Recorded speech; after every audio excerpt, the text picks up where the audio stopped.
Muy buenas tardes, tengan todos nuestros seguidores de Brecha y Brechando con Antonio Quevedo Susunaga. Muchas gracias por sintonizar lunes, miércoles y viernes 6:30, 7 de la noche. Y bueno, pues siempre con gusto para traer temas que le pueden ser de interés, para comentar aspectos políticos, en fin, esperemos que estos temas que tratamos pues sean de su interés y que son de una trascendencia indiscutible. En esta ocasión quiero presentar al consultor político, al economista, al abogado en derecho, al empresario, encuestador y obviamente colaborador solidario con Brecha y Brechando, a Joel Salomón. Joel, muchas gracias. Buenas tardes, colaborador honorífico, porque me da honor participar aquí contigo. Muchas gracias, Joel, y la verdad que para nosotros también es un gran honor tener aquí a un talentoso maestro y empresario, Joel Salomón. Joel, pues hay muchos temas de carácter político. Los partidos están preocupados porque sienten que el presidente de la República les está tronando la alianza en las manos con sus mejores elementos. Los mejores gobernadores que tenía el PAN y el PRI, pues se los quitó en una jugadita muy sencilla. Y bueno, eso los sacudió y los trae que no duermen ni de día ni de noche estos amigos. ¿Cómo ves? Fíjate que los partidos, yo creo que habían estado en una zona de confort y la llegada de López Obrador y Morena les ha movido el tablero o el tapete, como se dice en el medio, y tienen que reinventarse los dirigentes de los partidos políticos para diseñar estrategias que entusiasmen en primer término a sus militantes y en segundo término a los votantes para que los vean como la opción de cambio en el 2024. Si no hacen esa evolución los partidos de oposición, pues vamos a estar viendo a Morena repitiendo el 2024. Fíjate que esto que acabas de decir es de una contundencia enorme. La verdad es que es cierto esto que comentas. Si los partidos no abandonan su apatía, no abandonan o ponen a un lado retirados sus intereses muy personales de los dirigentes y de los grupos y hacen una gran brecha para acercarse al electorado, para que el electorado los perdone y les devuelva la confianza que les quitaron en el 2018 y en el 2021, y que casi lo puedo dar por hecho que en el 2024 también los van a castigar con el voto. Tienes toda la razón. Si no hacen eso, no hay partido de oposición que sirva. Fíjate, esa frase célebre de esperar los tiempos en política, quien se dedique a eso en la actualidad se lo va a llevar el tren del 2024. Ya ves que gracias a las redes sociales, gracias al acceso que tenemos a información en línea, en vivo, de lo que pasa en muchos países, yo veo, por ejemplo, el caso español, donde una generación, Toño, de repente fue sustituida por nuevos actores y ya nadie se acuerda de ellos, ¿eh? Ya nadie se acuerda en España, pues digamos en términos de acceso al poder, ya están desplazados Felipe González, Aznar, Mariano Rajoy, ya una nueva generación que sí planteó un discurso nuevo a las nuevas circunstancias, está gobernando España y son pura gente que anda en los 40 y tantos y en los 30 y tantos años, ¿eh? Pedro Sánchez tiene 47, Pablo Iglesias tiene 40 años, Inés Arrimadas tiene 35, Díaz Ayuso, la gobernadora, de la Comunidad de Madrid debe tener unos 41 años. Es una generación que hubo cambios muy fuertes en España. Hubo aquel atentado terrorista al final del gobierno de Aznar, hubo esta manifestación de los indignados, y una nueva generación de políticos entendió esa circunstancia y elaboró un discurso y desplazó a la clase política. Aquí yo no veo en los dirigentes políticos nacionales que andan gravitando pues digamos, un acto de agilidad, de creatividad que planteen algo nuevo. Al contrario, los veo como en la comodidad de la corriente, a ver qué pasa en 2024. Sí, fíjate que ahorita que hablabas de los españoles, hay Julio Anguita, ¿o es Julio Anguita? Julio Anguita, ex dirigente de Izquierda Unida. La verdad que es un hombre maravilloso, Julio Anguita, ¿eh? No ha pasado de moda. Aún toda esta gente de la que hablas, la verdad es que Julio Anguita es el gran personaje, podríamos decir, el gran ideólogo español, ¿no? Sí, la verdad es que en España hay muchos personajes políticos que tienen una gran capacidad de elaboración teórica, ¿eh? O sea, tienen obra publicada, es gente no solamente de acción, sino de reflexión política muy interesante. Te puedo decir que la mayoría de los que están ahorita en el candelero en la cosa pública. Fíjate que el otro dato que mencionas, y la verdad es que la comodidad en la que viven los dirigentes nacionales da vergüenza, Joel. Yo no me imagino si a Jesús Zambrano, dirigente de izquierda, con toda una trayectoria extraordinaria, ahora sea el empleado de estribo del PRI, del PAN y de los empresarios. Oye, es vergonzoso eso. Es más, no sé, a lo mejor está muy necesitado de dinero y ocupa tener el cargo de dirigente. Pero si es así, pues se le disculpa, es una chamba, pero le está haciendo mucho daño al país. Una gente como esa no merece ni que se le mencione, no merecen estar con un registro partidista. Los otros dan una vergüenza. Este Alito es un Alito. La verdad es que, fíjate, qué desconocimiento como dirigentes de partido. Sus mejores gobernadores, los dirigentes no sabían lo que estaban pensando, y eran sus mejores gobernadores. Yo creo que del único que sabían qué es lo que estaba pensando, porque hablaba mucho, era Javier Corral, y también se va a ir. Ese ya está amarrado. Puede ser que le den la vueltecita, que se vaya a Movimiento Ciudadano y le abre la puerta Morena en un proceso político electoral, o irse a Morena directamente.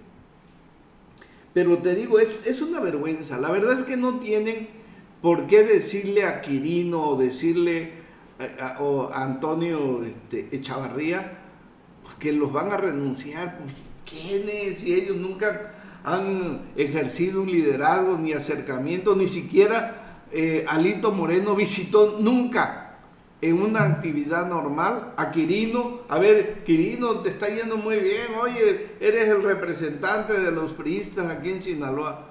Pues claro que cuando Quirino le ofrece un pastelote de ese tamaño, pues que iba a estar pensando en lo que piense o diga Alito. Cuando Felipe VI, cuando Quirino presente cartas credenciales ante Felipe VI, no le va a pedir la carta credencial del PRI, para nada. Estoy seguro que no. Además, fíjate que mencionas Javier Corral. Curiosamente, creo que de los gobernadores salientes, Corral es el que pues, sí podría tener un perfil diplomático, porque es un hombre culto, es un hombre que se ha metido en el periodismo y es un polemista interesante. El resto de los gobernadores, de hecho Quirino y Echeverría, la verdad no recuerdo yo un discurso memorable sobre algo menos sobre asuntos internacionales. Nunca mostraron una décima de cultura, es más, discursos que, bueno, la gente los escuchaba porque no tenía otra cosa. Creo que el único discurso que se le escuchó un poco más a Quirino fue cuando le echó porras a López Obrador en la última gira. Creo que es el único discurso que le han escuchado, pero la verdad es que necesitan meterse a estudiar. Quirino también, no sé qué va a hacer con su diplomacia. Pues pregúntale a los priistas a ver cómo, pues, si hubo un trabajo diplomático de relaciones aquí entre el PRI y él. Él llegó solo, andaba en las campañas corriendo solo, a veces no sabía ni a dónde era el acto y el chofer y él. Pues claro, él no es priista, ¿no? De hecho, si alguien en un documento oficial de Quirino que anda en redes sociales, que puede ser cuando se registró de candidato, y tiene acceso a su credencial de elector, puedes checar en la página del INE con su clave de elector si está registrado en algún partido. Yo creo que a lo mejor se puede sorprender uno que otro persona que quiera hacer el trabajo ahí periodístico. Ajá. ¿Qué es lo que tiene que hacer? A ver, recomienda, a lo mejor alguno de los que nos está escuchando lo hace, y bueno, pues es el riesgo de los políticos. En la página INE.mx es cuestión de que ahí hay un link muy visible que dice verificación de padrón de afiliados, y cualquiera de nosotros le tecleas tu clave de elector o la de alguien y te sale a qué partido afiliado está. Perfecto, pues es un buen dato que nos puede llevar a conocer a muchos, no nomás a uno. Que muchos gobernadores, algunos de los gobernadores o candidatos del proceso pasado de Morena no están afiliados al partido, Toño, porque Morena batalló mucho para la renovación de la dirigencia, entró el INE al quite a hacer ahí a través de una encuesta la renovación, porque el Tribunal Electoral determinó que el padrón de Morena no es confiable, y al grado de que hasta el día de hoy tiene canceladas las afiliaciones al interior del partido. Así que mucha gente no está afiliada y mucha gente, sin saberlo, debe estar afiliada a algún partido. Pues también pasa eso. Yo te voy a decir una cosa. En una revisión que hicimos, resulté que estaba yo afiliado al PRI. O sea, y mi familia, jamás hemos ido a un partido nosotros, ¿no? La explicación que yo tengo, bueno, porque ya desde el momento en que metí la inconformidad, pues me quitaron de ahí, de ese padrón, es que seguramente agarraron el directorio telefónico y agarren todos, ¿no?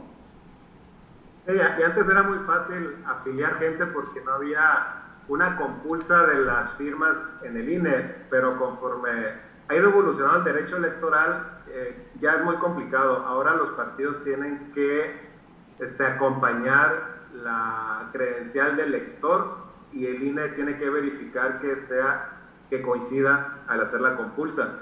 Fíjate, ahorita que mencionabas lo de Quirino, en el medio diplomático, el diplomático hace buen trabajo si no surge un escándalo en su embajada.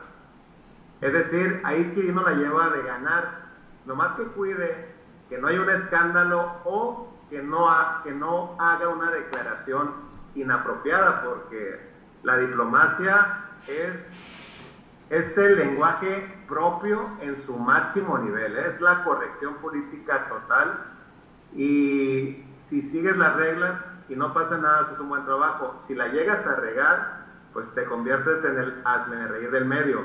Yo estoy seguro que la propuesta de Quirino levantó muchas ronchas en el servicio exterior mexicano, porque España es una de las 5 embajadas más peleadas por la gente que ha hecho carrera años y años en el Matías Romero, en el servicio exterior, en los consulados, en las agregurías, en los agregados culturales, etcétera. Entonces realmente es una embajada muy importante, la de España, y simplemente el consulado de Barcelona, yo siempre he recordado que se lo pelean a muerte, el consulado, no se diga la embajada.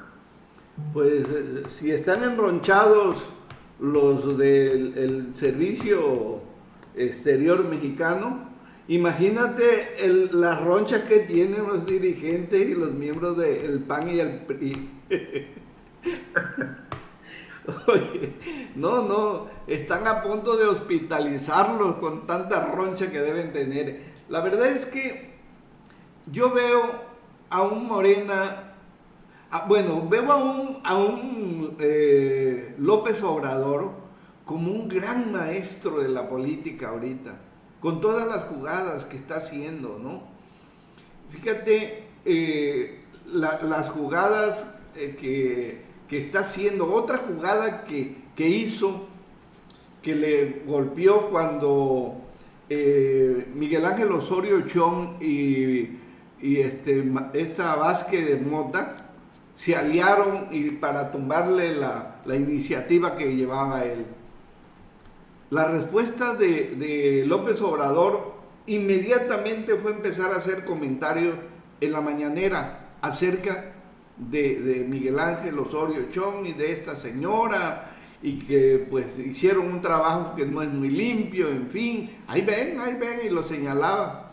Pero ahorita los tiene acorralados, fíjate, con la demanda de la Fiscalía General de la República a Inés Gómez Mont y a su esposo, donde a través de Miguel Ángel Osorio Chong sacaron miles de millones de pesos de gobernación. Van a ir al bote y corre el riesgo de que metan al bote a Osorio Chong, Que se ocuparía ahí el desafuero, ¿no? Pero fíjate, Toño, los dos casos que mencionas. En el caso de Osorio Chong hay un presunto desvío, digamos, para ser propios, pero en el caso de Josefina no es presunto. Peña Nieto le otorgó 1,000 millones de pesos a una asociación civil de apoyo a migrantes que ella presidía. Y como los ejerció en Estados Unidos, la Auditoría Superior de la Federación determinó que no eran auditables. 1,000 millones de pesos. Creo que lo que le reclaman es de que recibió dinero para la campaña y que 65 millones de pesos que ejerció Roberto Gil Suar no pagaron los impuestos. Vamos a suponer que son unos 6 millones de pesos, no sé cuántos, ¿no? Pero bueno, es una lanita y para el fisco es una lana.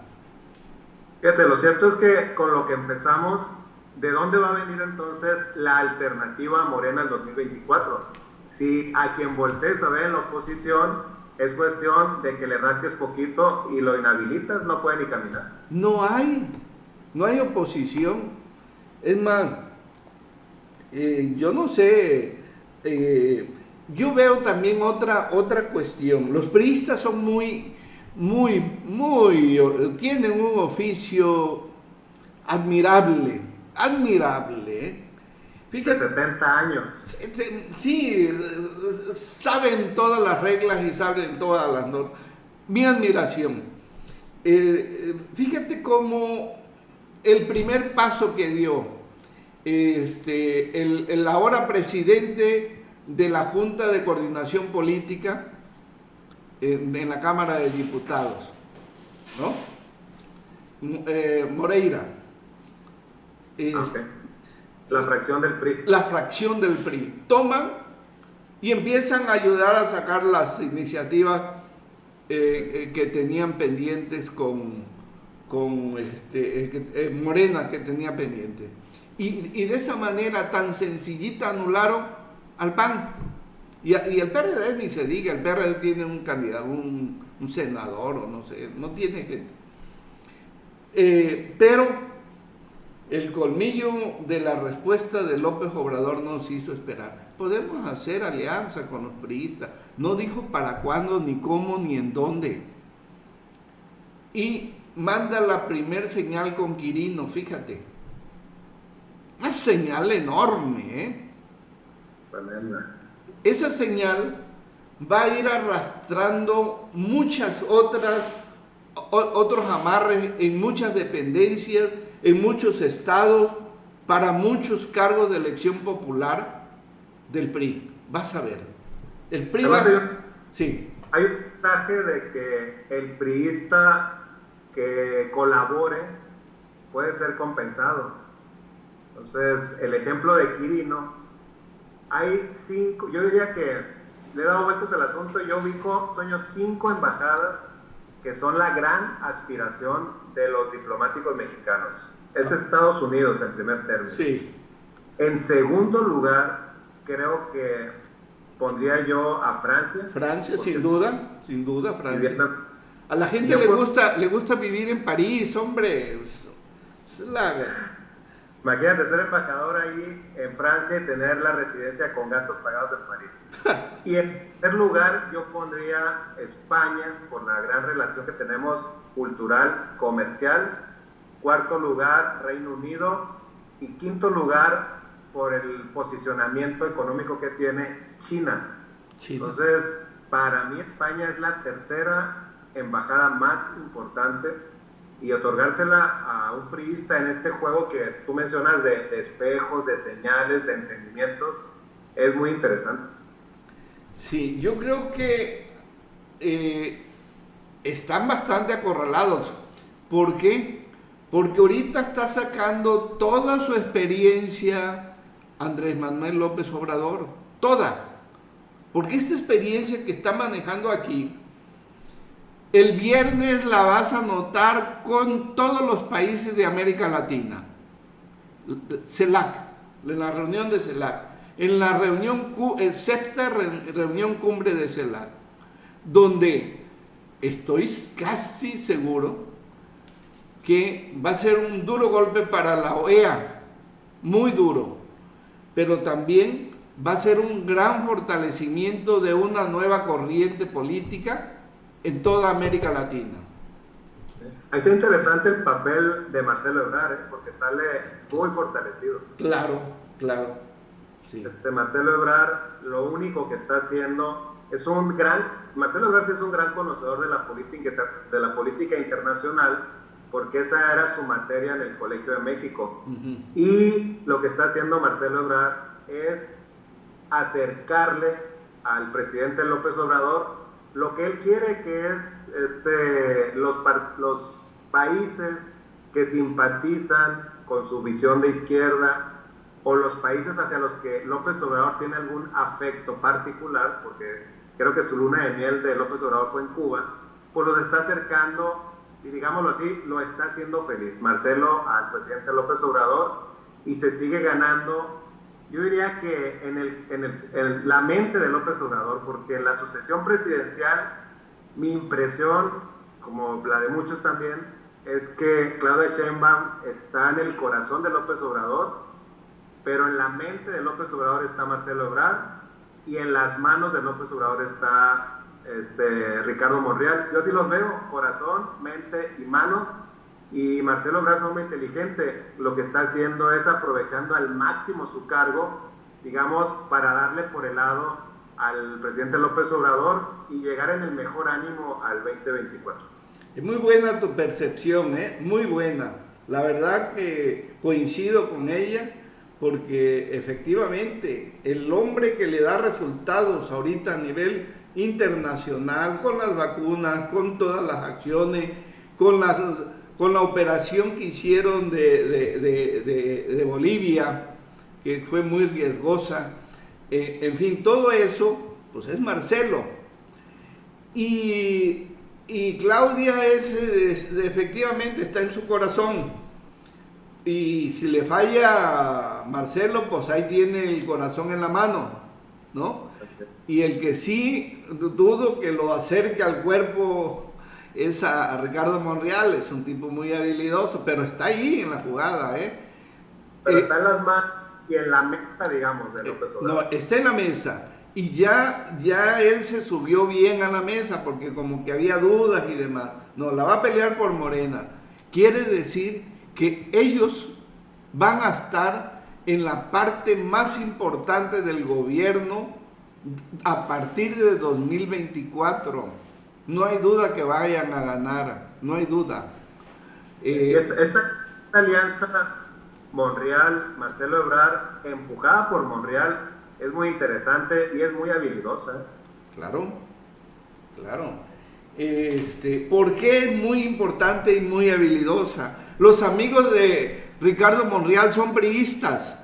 Si yo te digo aquí en Sinaloa, ¿quién es el amigo de Ricardo Monreal? Es Juan Millán. Sin duda. Sí, son contemporáneos como gobernadores. Me tocó escuchar diálogos de ellos, incluso.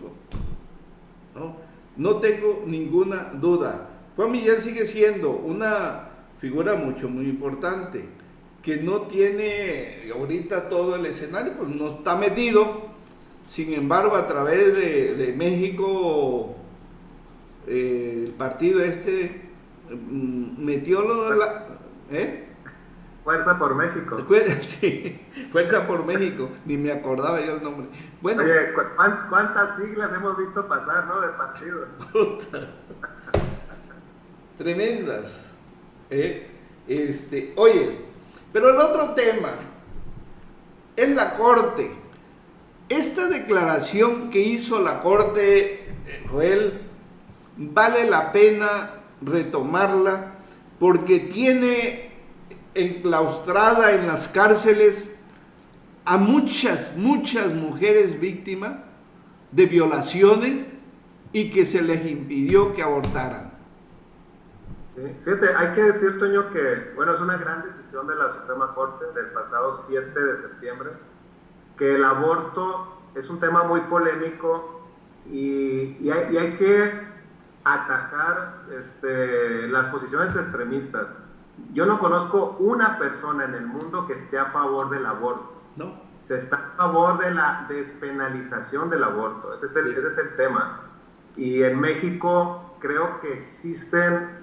En México hay 250,000 personas reclusas. De esas creo que 4,000 son mujeres por el delito de aborto. Sí. El aborto es un delito en todo el mundo, en todos los países del mundo, pero tiene causales despenalizadas, de despenalización. ¿Cuáles son esas? Las más famosas son, una, la violación, regularmente es una causal de despenalización. Claro.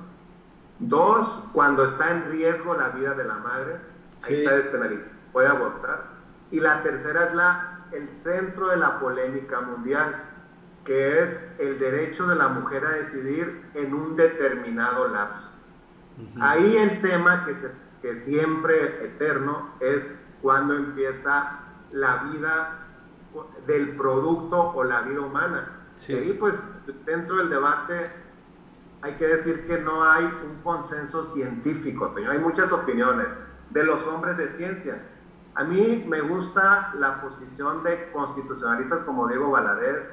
Estaba leyendo hace unos días la reflexión de José Woldenberg, expresidente del IFE, y una vez leí un texto muy extenso de Diego Valadez sobre el tema, y la cita científica me gustó de Diego Valadez, del área científica donde él se apoya, y dice que algo que me gustó, indudablemente en el óvulo, en el espermatozoide, en las células hay vida. Hay algo que se mueve, hay vida microscópica, pero no es vida humana. La vida humana se materializa en una persona, hay vida de un humano. Entonces, Diego Valadez se apoya en una corriente científica que establece cuándo empieza la vida cerebral del feto. Y ahí sí todos coinciden que la vida cerebral empieza como a partir de de la semana 15. ¿Cuándo una persona se le considera un ser humano? Cuando empieza a tener raciocinio. Una persona que pierde facultades mentales, regularmente se dice, está en estado vegetal. Y el razonamiento de los constitucionalistas que permeó los ministros de la Corte es este. La vida, digamos, ya Saldívar lo dijo muy bien en su argumentación, no puede tener los mismos derechos un óvulo fecundado que una persona. Hay vida ahí, pero todavía no hay vida humana. Los derechos empiezan conforme transcurre el tiempo del embarazo de la madre. Entonces, lo que hemos vivido en muchos países es que las mujeres de escasos recursos que desean tener el derecho de planear su vida reproductiva, pues han tenido que abortar clandestinamente, muchas han fallecido, han sido víctimas de operaciones pues atroces que las han dejado estériles en algunas ocasiones. En fin, es un tema. Fíjate, un consenso muy celebrado a nivel mundial y despenalizó, invalidó unos apartados de la ley de Coahuila, pero al invalidarla con el consenso de los ministros de la Corte se crea jurisprudencia. Y eso es bien importante, no es un detalle menor. Antes la Corte, para crear jurisprudencia, Toño, pasaban años. Tenía que haber 5 casos reiterados en el mismo sentido, con una mayoría calificada. Era un asunto muy tortuoso.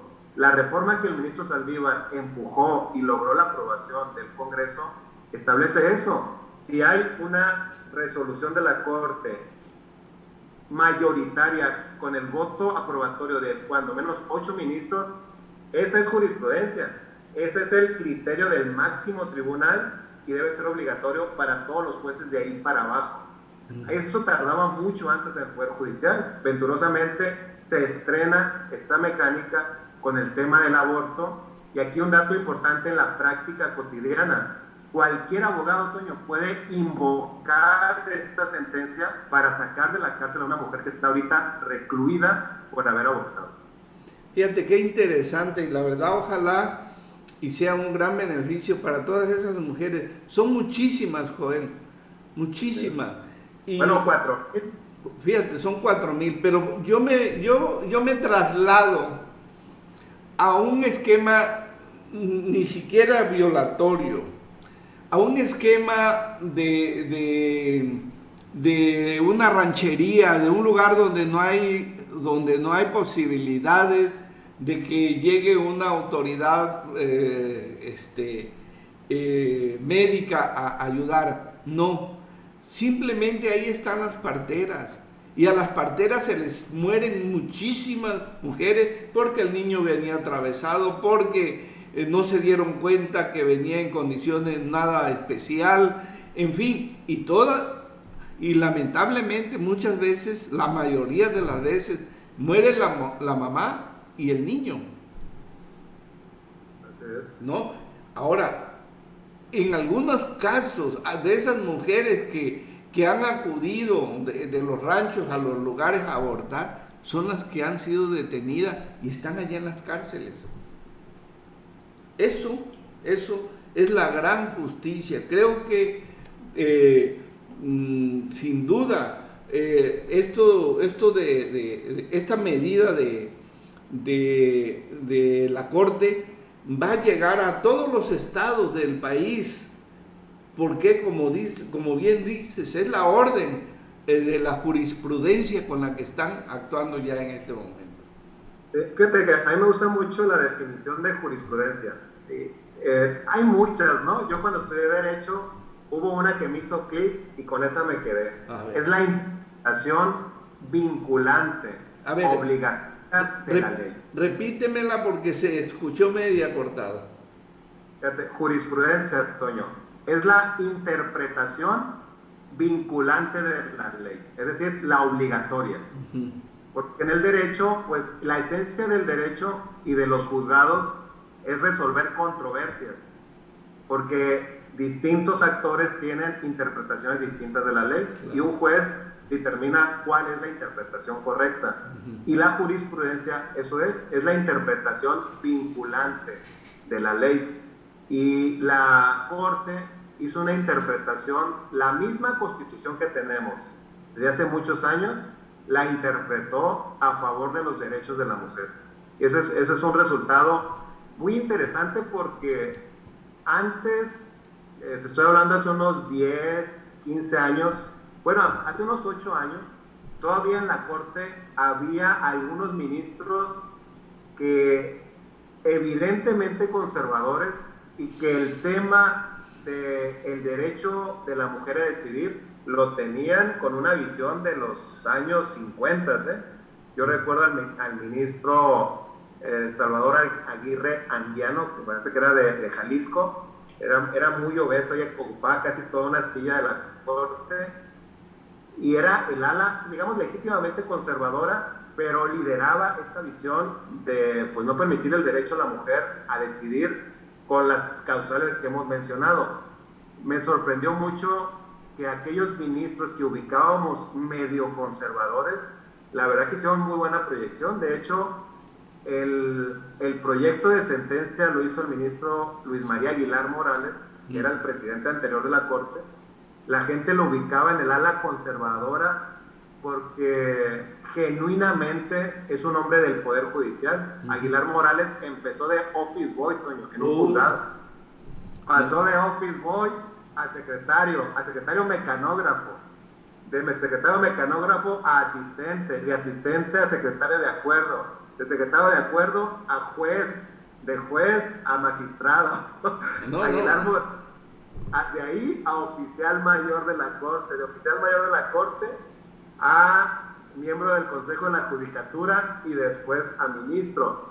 Tiene Aguilar Morales, es el perfil más de carrera del Poder Judicial que te puedas imaginar. Hizo un proyecto de sentencia impecable, muy bueno, que lo avalaron todos, y lo avalaron todos, incluyendo a ministros liberales, y que son la antípoda de Aguilar, fíjate, como lo es el ministro Saldívar, que todo el mundo lo ubicas como el ala liberal, y que es totalmente lo contrario. Fíjate, Saldívar jamás había estado en el Poder Judicial. Es un profesional litigante exitoso y un gran estudioso del derecho de amparo. Entonces, todas las figuras que hay en la Corte confluyeron en otorgarle el derecho a la mujer mexicana a decidir sobre su cuerpo y sobre la planeación y, como dice la Constitución, el espaciamiento de sus hijos, los que deseen tener. Sin duda una percepción bastante avanzada para estos tiempos todavía, ¿eh? Sí. Pues Joel, el tema está muy interesante. Lo menos que debemos hacer es reconocerle a la Corte esta gran aportación que hace para todas estas mujeres que están viviendo un calvario. Y bueno, pues estaremos muy pendientes para ver qué ocurre con la CELAC. Y bueno, por lo de Quirino, pues ya está, es un hecho, nomás hay que esperar que los de Morena lo lleven a la Cámara y España dé el buen visto a la propuesta, ¿no? Oye, Toño, fíjate, para los morbosos de aquí de nuestro rancho, hay un tema interesante respecto a Quirino, que ¿Cuál? tiene que comparar ante las comisiones de Relaciones Exteriores del Senado, y Morena lo va a tratar bien, pero la oposición lo puede cuestionar sobre sus conocimientos de la cultura y las relaciones México-España, a ver cómo le va. Oye, seguramente Quirino ha de haber aprendido a convertirse el sordo ante muchos cuestionamientos. Aunque lo cuestionen, si llevan con el voto mayoritario va a salir. Vamos a ver el voto de los priistas, creo que también lo van a tener que dar. Podría recurrir ahí a los clásicos clichés, ¿no? Yo recuerdo hace poco a un aspirante que que lo cuestionaron y sus argumentos siempre eran salidas políticas. Decía, senador, lo que pasa es que usted y yo vemos la vida desde distintas perspectivas. Bueno, pues Joel, me da muchísimo gusto que me hayas aceptado esta invitación. Mucho gusto, un placer, señor, siempre estar contigo Es un placer, estás muy bien informado, eres talentoso y te deseo mucha suerte en tu empresa. Y también hay que cuidarse, Joel. Gracias, Toño, igualmente, un gusto saludarte y saludos a toda la gente de Brecha y Brecha. Gracias a todos los que nos dan seguimiento, un fuerte abrazo y cuídense.